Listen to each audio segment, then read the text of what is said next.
नमस्कार, one India 24 देख रहे हैं। आइए आपको दिखाते हैं कि प्रेस कॉन्फ्रेंस के दौरान राष्ट्रीय जनता दल यानी आरजेडी के प्रदेश अध्यक्ष जगदानंद सिंह ने क्या कुछ कहा। पहली बात आपको बता दें कि उन्होंने कहा, देश में कोई योजना धर्म के आधार पर नहीं हो, देश में जातियों का समन्वय नहीं हो पा रहा है। जो लोग कह रहे हैं कि जातीय जनगणना होने से देश में उन्माद फैलेगा, यह गलत है। मंडल कमीशन ने इस बात को इससे पहले देश के सामने रखा था। वहीं आपको बताते चले कि जगदानंद सिंह ने कहा कि सभी चीज की गणना होती है, लेकिन जाति की गणना क्यों नहीं। लोकसभा के अंदर जब लालू जी और हम लोग थे, तब सभी लोगों ने एक होकर कहा था कि यह होनी चाहिए। अगर बात बिहार की हो, तब लालू और राबड़ी जी दोनों कहा कि यह होनी चाहिए। अभी के मुख्यमंत्री नीतीश कुमार जी ने तेजस्वी जी की मांग पर प्रधानमंत्री मोदी से मुलाकात की इसको लेकर, लेकिन अभी तक नीतीश कुमार की तरफ से आनाकानी कर रही है। वहीं आपको बताते चले कि महागठबंधन की तरफ से इसकी मांग लगातार हो रही है और साथ ही पूरे देश से इसकी मांग हो रही है। बिहार में बात की जाए तो डबल इंजन की सरकार है, सभी दल तैयार हैं, सिर्फ भाजपा ही तैयार नहीं है, जबकि भाजपा बिहार की सरकार में सबसे बड़ा दल है। वहीं आपको बताते चले कि आगे उन्होंने कहा, प्रेस कॉन्फ्रेंस के दौरान जगदानंद सिंह ने नीतीश कुमार से मांग की है कि वैसे मंत्री को हटाएं जो इसके पक्ष में नहीं है। जनगणना सिर्फ अंकों का खेल नहीं है, बल्कि समस्याओं का समाधान है। Bureau report, one India 24।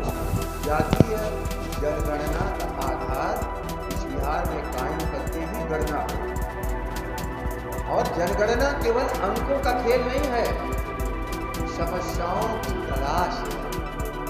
और समस्याओं की तलाश में जब तक सही बिंदु पर सरकार नहीं पहुंचती है, उसका हल भी नहीं निकाल पाती। इसलिए केवल मांग के लिए हम लोग मांग नहीं कर रहे हैं। इस बिहार को आगे बढ़ाने के लिए, सर्वांगीण विकास के लिए, पीछे छूटे हुए लोगों के लिए, अनाथ लोगों के लिए, विवश लोगों को लिए, जो सदियों से अपने जीवन को असहायता में गुजार रहे हैं, सरकार का कैसे संबल उनको मिले, इसके आधार पर जातीय जनगणना हो, और जातीय जनगणना के आधार पर जो कमजोर वर्ग पीछे छूटा हुआ है हर मामले में, उसको आगे ले जाने के लिए नीतियां बने। इसी काम के लिए मैं आप लोगों को कष्ट दिया था। इसके साथ आचार्य, ये तो प्रश्न पहले आज है नहीं, लेकिन क्या इस बिहार को दुखी करने के लिए ही सरकार चला रहे हैं? क्या कर लेना, और इस बिहार को दुखी करने के लिए अब सरकार चला रहे हो और उनके साथ मिलकर सरकार चला रहे हो, और वह गारंटी लेना चाहता है कि वो दुख बिहार को देता रहेगा, मैं उसी के साथ रहूंगा, तो फिर आगे हम बात करेंगे इस बारे में।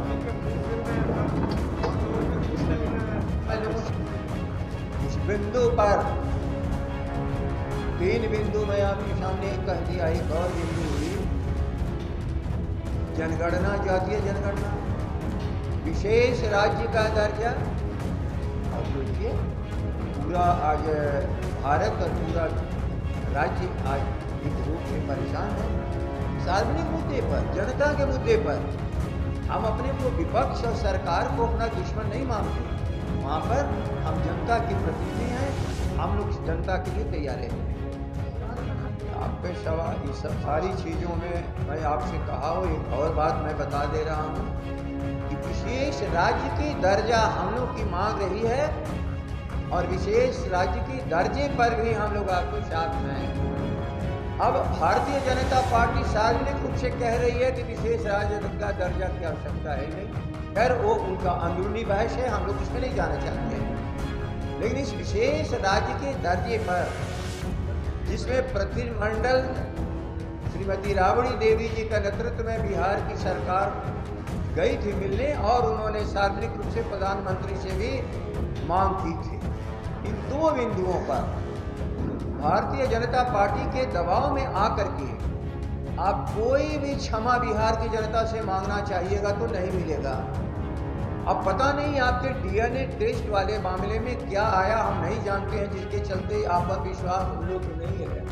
नहीं, बिहार की जनता का डीएनए टेस्ट किसी की करने की हैसियत इस देश में नहीं है।